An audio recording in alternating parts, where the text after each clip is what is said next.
The sun had barely risen over the city skyline when Alexander Kane stepped out of his sleek black car, briefcase in hand, Armani shoes echoing sharply against the marble floors of Kane Industries. The staff stood straighter when he passed. His face was unreadable, his pace brisk, and his presence commanded silence. He was a man of efficiency, success, and steel until that morning, when a tiny, trembling voice changed everything. Sir, could you pretend to be my daddy, just for one day? The voice was soft, uncertain, yet filled with a hope so raw that it halted Alexander mid-stride.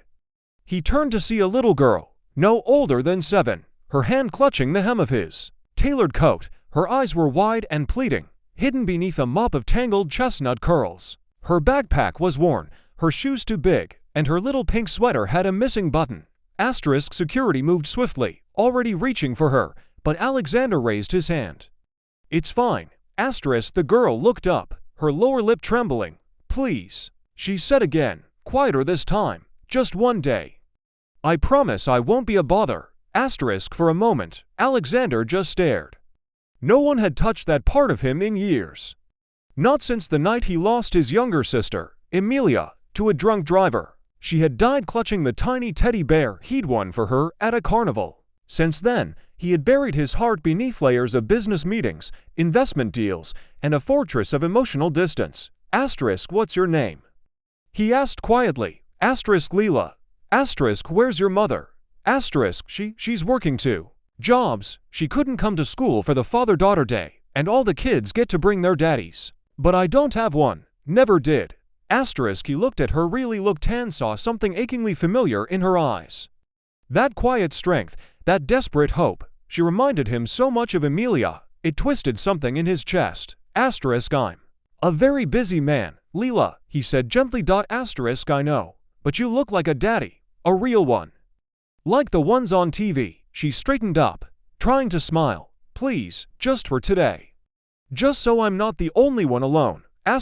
And somehow, the CEO of one of the most powerful companies in the country found himself taking the hand of a little girl and nodding. "All right, just for today." The school playground was buzzing with laughter and chatter. Fathers in suits, uniforms, and baseball caps tossed balls, helped with art projects, and posed for photos. Lila walked beside Alexander with a bounce in her step, her little hand still clasped in his. Heads turned, teachers whispered.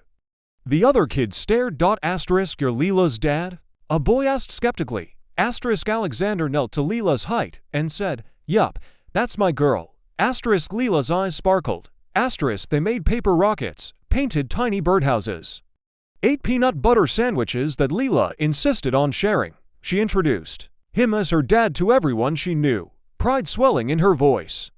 "My daddy's a businessman," she told her teacher. "He builds big buildings and helps lots of people." Alexander, normally cold in front of crowds, smiled more that day than he had in years. He even laughed a deep, genuine laugh when Lila pulled him into a 3-legged race, and they both tumbled across the finish line, grass-stained and breathless. But it wasn't all fun. During lunch, Lila sat alone for a moment, hugging her knees, while the other girls talked about sleepovers with their dads and daddy-daughter dances. Alexander found her behind the slide, wiping her eyes. "They all have real daddies," she said, "and tomorrow, you'll go back to your big building." He knelt beside her. "Lila, do you know what real means?" She looked up, puzzled. "Real doesn't mean forever, it means true. And today every laugh, every hug, every high five, that was all real. I promise you." She nodded slowly, then threw her arms around his neck. "You're the best pretend daddy ever." As they walked back toward the front gates, Lila suddenly grew quiet. Her little face tightened with something he hadn't seen all day: fear. A woman came running across the schoolyard, apron still on, face flushed with panic. "Lila," she gasped, nearly collapsing in relief as she pulled the child into her arms. "Oh my God, thank goodness you're okay." "I left work early. The shelter said you weren't there." Lila hugged her tightly. "I'm okay, Mama. He was with me." The woman turned, ready to confront whoever he was, and froze. When she saw Alexander, she whispered, "I'm sorry, he said gently. She found me outside my office. She asked me to pretend to be her father for the school event.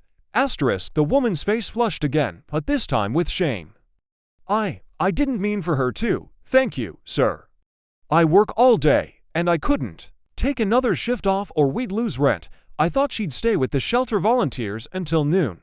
Asterisk, she's a remarkable girl, he said, glancing down at Lila, who clung to her mother's side. Asterisk, I know, her mother whispered. She's all I have. Asterisk, there was a pause. A long one. Asterisk, then Alexander did something he hadn't done in years. Asterisk, he reached into his wallet, pulled out a card, and handed it to her.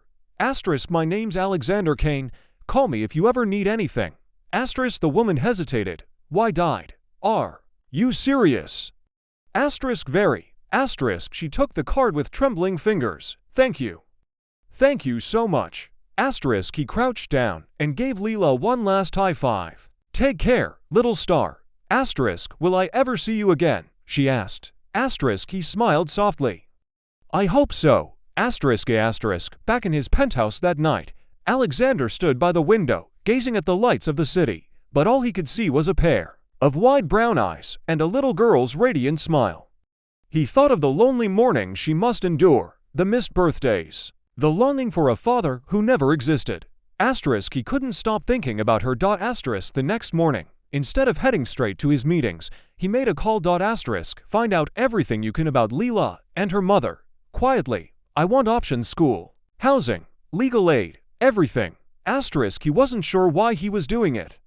Maybe it was guilt, maybe it was the ghost of his sister tugging at his conscience. Or maybe, just maybe, it was the simple truth that a part of his heart had woken up after years of silence. Asterisk, over the following weeks, he kept tabs discreetly. When Lila's school fees were mysteriously waived, her mother cried in gratitude. When an anonymous donation helped them move to a better apartment, they clutched each other and danced in their tiny living room. When her mother received a call for a better-paying job coincidentally through a company Kane Industries held a share in, she broke down on the phone.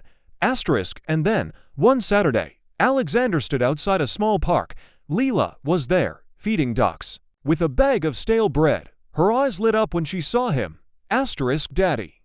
Asterisk, she ran into his arms, laughing. Asterisk, her mother, standing nearby, watched with tears in her eyes, but this time, they were tears of joy. Asterisk, the months passed. Alexander visited often. He never claimed the title of father. Not legally, not out loud, but in every gesture, every story read at bedtime, every school recital he sat through in the back row, he became something far more valuable: a steady presence. Asterisk, one day, Lila asked, can pretend things become real if you wish for them hard enough? Asterisk, he looked at her, his heart full. Sometimes, if you're very lucky. Yes. Asterisk, years later, at a high school graduation, Lila stood on stage, valedictorian. Her voice clear, her smile radiant. Asterisk, I once asked a stranger to pretend to be my daddy for just one day, she said, eyes scanning the crowd until they found Alexander in the front row. He stayed for a lifetime. He taught me that family isn't always about blood. Sometimes, it's about who shows up when you need them the most. Asterisk, the audience stood and clapped. Asterisk, and Alexander, stoic, cold, untouchable Alexander Kane, wiped away a single tear. Asterisk, in the end, the story wasn't about a powerful CEO or a desperate little girl. It was about the quiet, world-changing power of kindness. About how one moment of empathy can reshape a lifetime, and how pretending, sometimes, leads us to something more real than we ever imagined. Asterisk.